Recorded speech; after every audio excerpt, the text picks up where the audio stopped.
Hey folks, Troy Dooley, the Beachside CEO. Hope you guys are having a phenomenal day. You'll have to pardon me. I'm going to drink a little water. About a week or so ago, we had a thread going on Facebook talking about the deals that have been alluded to over at Jeunesse. It all started when one of their former reps had filed a lawsuit against them for some improprieties, and all of a sudden part of that lawsuit alleged hundreds of deals that were made. Now, in and of itself, I wasn't concerned with the deal, but I did put up and I asked some questions. Are they good, or are they a hindrance in our industry? A lot of people that have promoted deals outside of the comp plan, whether they've been production deals, signing bonuses, whatever you want to call it, have said, Troy, we should have the right as an owner to invest in our company the way we want. I'm in full agreement with that.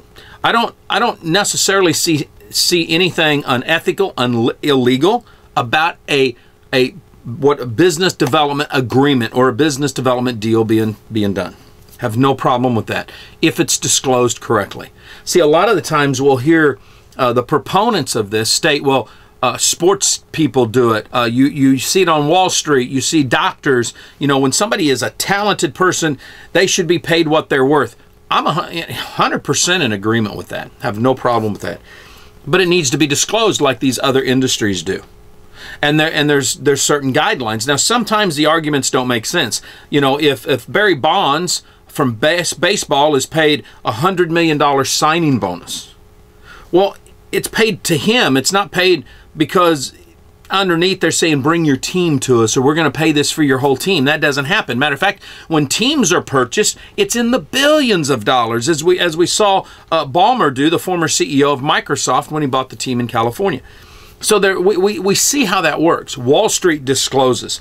Sometimes, though, in Wall Street, if it's been a captive agent, which is what most reps are in MLM, it also says, hey, you can go wherever you want, but you can't take your money under management, or you can't take your team with you. Now, I had some CEOs call after we put this up on Facebook a while back. Troy, what's your end game? Well, at that time, when I looked at it, I said, really, I think we just need to disclose the deals. I said, it's that plain and simple. And they said, well, how would you disclose them? What do you think should be the standard? I said, guys, I just think your own blogs. I mean, this should be a press release. You put it up on your blog.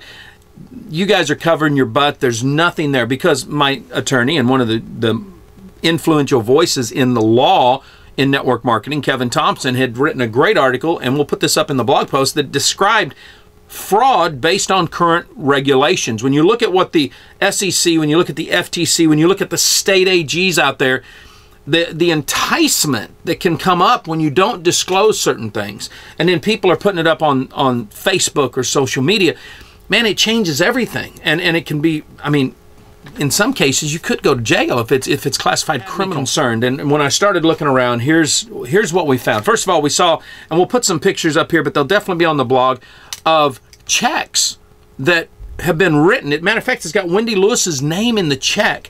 We have wiped out the people's names that the checks are for, and they weren't big checks.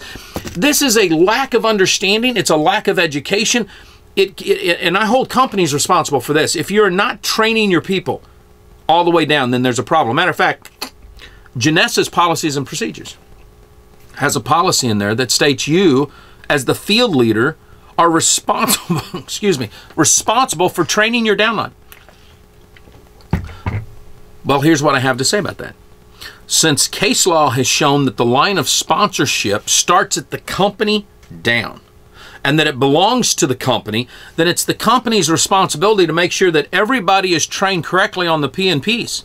And in this case, we're seeing income claims out there, lifestyle claims out there, which violate the P&Ps, which means that the company themselves, who always hold the first position in the comp plan, are violating the policies and procedures. I don't think it's intentional. Get me.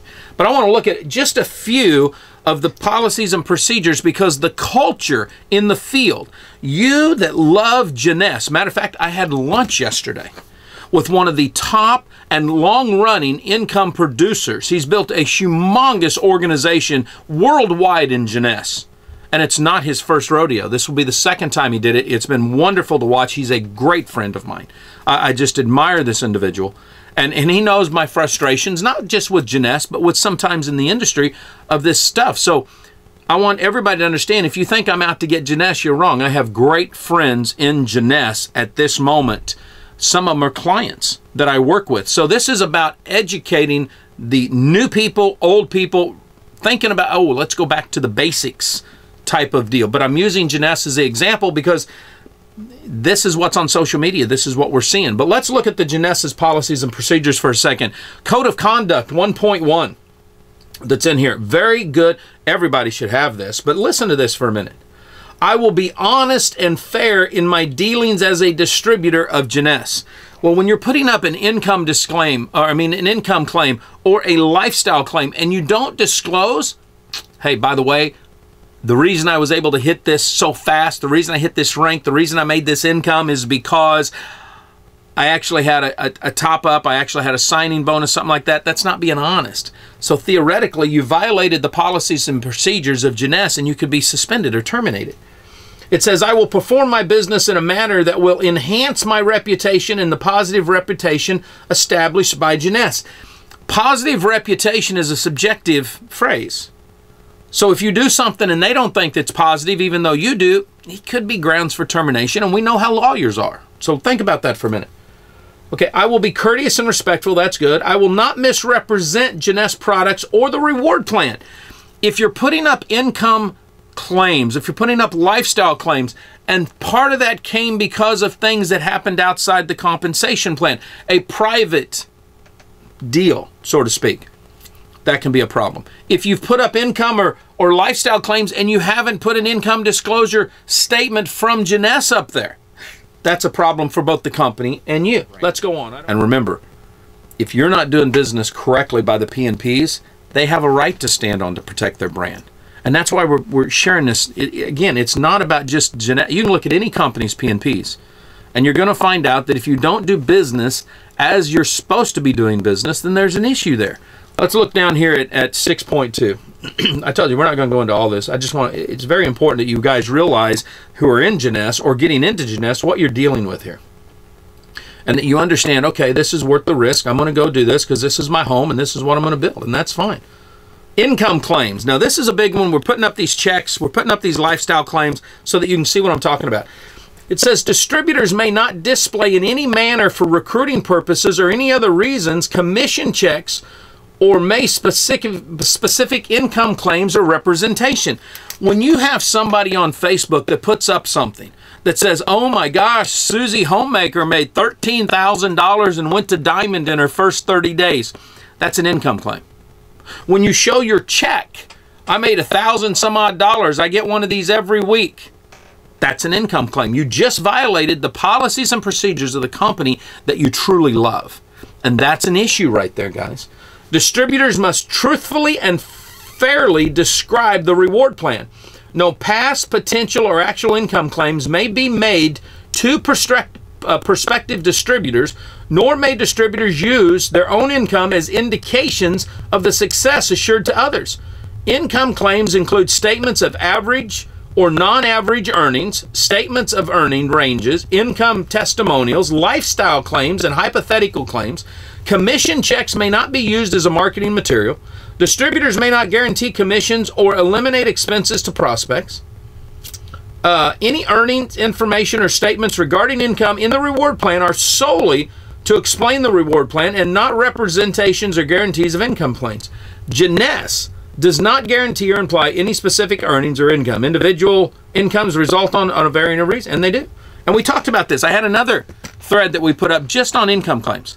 Guys, you love your company, and yet you're violating the own policies and procedures. That's a tough one right there. And this isn't just a Jeunesse issue. This is an issue across the board. We see this so many times in the field cultures. Excited people get in a scenario of disaster. They don't know what to say or not to say because from the company down, it's not been explained. Companies can get in trouble. Reps can get in trouble. It's not a good thing. And you know what? Companies are just to blame for this. How many times have you guys seen companies give people checks across the stage? People do pictures. They show up on social media. That is an income claim. A company just violated its own policies and procedures 95% of the time.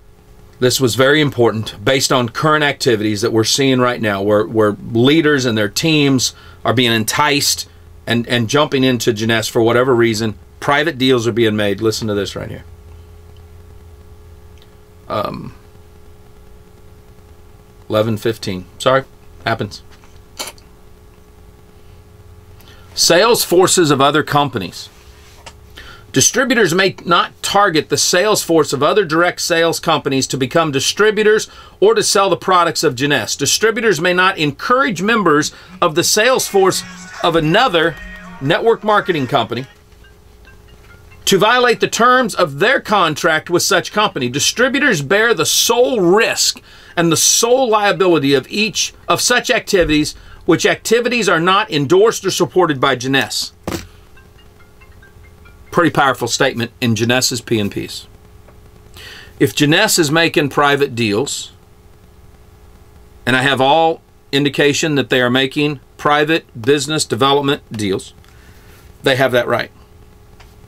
But according to their P&Ps, they must disclose those. In talking to the former CEOs, or not former, different CEOs last week, one of the things that came up was, Troy, the reason we don't want to disclose it is we don't want our competition to think we're trying to raid their company, and that's what has happened. And few people have been sued for that. Absolutely correct. But when you put money on the street, and when you tell people, when you have top reps in your company that are known to put deals on the street, knowing that they're enticing whole teams to come from this. And we have seen past companies sue each other over this. Matter of fact, Jeunesse has been sued in the past over this. Matter of fact, I think they were sued by a Texas company for tortious interference of business for this. It can be field leaders, it can be employees, it doesn't matter. It's such a fine line. That's why people don't want deals done. But when you have put in your P&Ps, hey, we don't endorse this, and a rep gets caught doing it, guess what's going to happen? The company's going to hold the line to the P&Ps, and you're going to be terminated. This is a fine line. It's a conversation that I don't think is near as black and white as we would all like it to be. But I think it's something that we need to start looking at from the DSA down. What is the best practice for teaching and educating the field? Kevin Grimes, a great friend of mine, has a phenomenal compliance course that actually walks through every aspect. You'd have a PhD when you're done. I think every company ought to have something like this in their company that says, hey, we need you guys to go through this stuff. Is it going to slow momentum? You bet it would. Absolutely it would. But you know what? It would also eliminate some of the critical frustrations that we see outside people have with the company. Hey, you know what? You have to at least go through and say, yes, I won't do this, and yes, I won't do this, and yes, I won't do this before we give you a commission check, or before you can even earn a commission check maybe. I don't know. Guys, I'm just throwing the conversation out there because I think it's important. If the policies and procedures are being drafted by the legal minds to protect their clients, to protect their companies, and they're doing it in a way that gives you freedom to go build your business within the limitations they set, then you need to know what those limitations are. You need to treat your business as a business, and you need to expect the company to treat you as an independent business person, a partner, if you were, an ambassador with them. But you both have to know. And the only way to know is if the company who sits at the top of the LOS, the line of sponsorship, is fulfilling the policies and procedures by training and educating the field. Maybe it just means we're sending you an email, or you need to get on a conference call. Maybe it means that, hey, we're going to pass this on to the top reps in the company to make sure that people know you can't do this. Maybe it's just self-policing. And when we see something, we say, guys, let's raise the concern. Let's get our act together, get the checks off the YouTube, get them off the Facebook, get them off Pinterest. Whatever it is, we need to wake up. Because, guys, I know a lot of you think that we're not a regulated industry. We are a very regulated industry. And the regulators are starting to pull the buttons and say, okay, that's wrong, and that's wrong, and that's wrong, and we're going to correct it. We don't need that. Let's correct it ourselves. We're big boys and girls. Let's pull up our panties and get it done. It's the name of the game. Live life like it's an epic adventure. Stay dangerous, stay strong. And if you're in network marketing, act like it.